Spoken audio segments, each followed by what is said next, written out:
head for the trail. Walk a mile with the Skluzacek family, and you'll witness the power of love. The first indication of a problem actually was kind of dramatic. Nick Skluzacek was about a year old when he had his first seizure. It was very scary. By age 2, Nick was a cheerful, talkative toddler, a daredevil in the pool, He jumped off. who was always smiling and loved to play with bubbles. But the seizures became more frequent and more severe.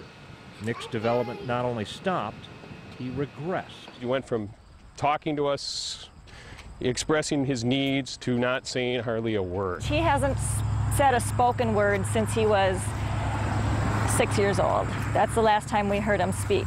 Nick's doctors were at a loss. They didn't really know what this was. As a matter of fact, we had one of our neurologists literally came and threw his hands up and said, "I don't know." The anti-seizure medicines they prescribed increased Nick's seizures until, at Gillette's Children's Specialty Health Care, Nick was diagnosed with Dravet's syndrome. Dravet's syndrome is named after Charlotte Dravet, a French neurologist who first described this syndrome in 1978. Dr. Beverly Weichel says Dravet's syndrome is a heartbreaking form of epilepsy. As the child progresses over early childhood, the family is engaged in an intense war with the epilepsy and the other symptoms.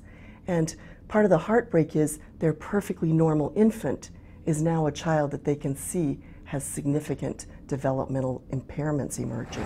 Ruby, a three-legged Hungarian pointer, has eased some of the heartache in the Skluzacek family. It's very poetic that a handicapped child has a handicapped dog that cares for him. It's okay. It's okay. Repeatedly, Ruby has alerted the Skluzaceks when Nick begins to have a seizure, saving Nick from dangerous falls. She has awakened us in the night when Nick has had nighttime seizures. Constantly seeking to improve Nick's quality of life.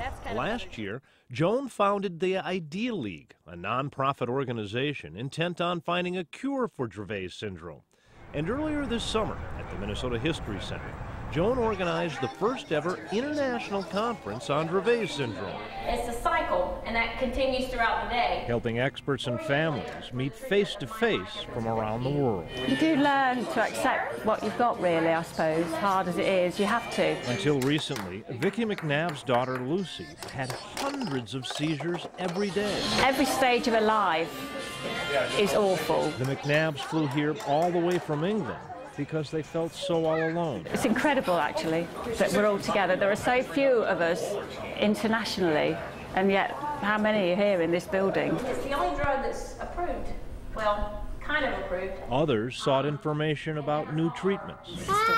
And a lucky few, like Serena Hollister's parents, Serena was on Depakote. got a consultation And she has a relatively good control of seizures. Yeah, she had very with Dr. Charlotte Dravet herself. And for the other aspects, how is he now? The world's foremost expert on Dravet's syndrome says that the key to successful treatment is early detection. Children have to be tested by psychologists, by neuropsychologists from the beginning, and that can help the families and help the children to have a better development. As for a cure, well, that's a long way off. At this time, we are not very optimistic. That is a problem. But that's not slowing down the Skluzaceks. I'm his brother. I love him.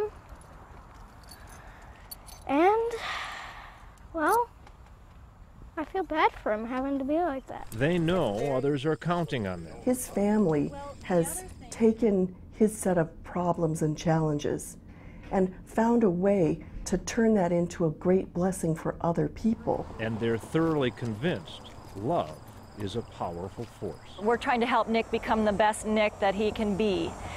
I would like to see that happen for all the children that have Dravet's syndrome. Mark Daly, Kare 11 News. He also has more trouble falling asleep at night when